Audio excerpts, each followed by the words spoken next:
आज गरिमा की पहली रसोई थी, इसलिए गरिमा बहुत घबराई हुई थी। गरिमा बहुत अमीर परिवार से थी, लेकिन गरिमा को खाना बनाने बहुत अच्छी तरीके से आता था। तभी उसकी सास कौशल्या वहाँ पर आ जाती है। बहू, आज तेरी पहली रसोई है, तो कमरे में अब तक क्या कर रही है? जा जाकर कुछ अच्छा सा बना ले। बहू, आज तेरी पहली रसोई घर की रसोई में नहीं होगी, घर के बाहर चूल्हे पर खाना बनाना होगा।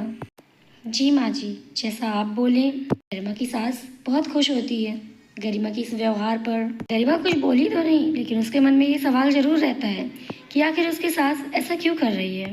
गरिमा वहाँ से बाहर की तरफ जाने लगती है, ये सोचते हुए कि उसकी सास ऐसा क्यों कर रही है।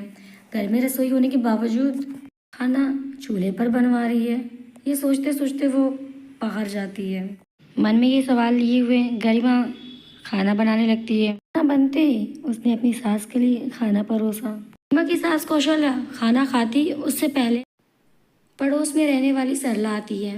वाह कौशल्या, मान गया तेरी बहू को, तूने तो मेरी सोच बदल दी।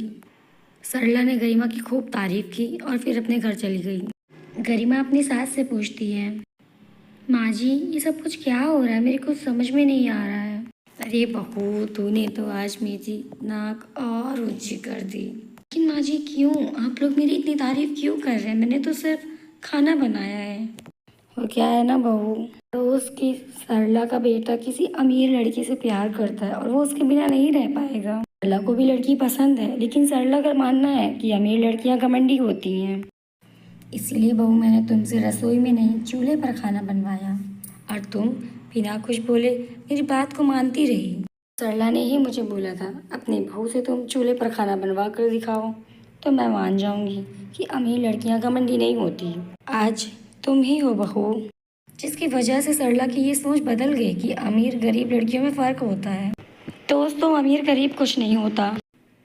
कभी कभी गरीब लड़कियां भी घमंडी होती हैं और कभी कभी अमीर भी।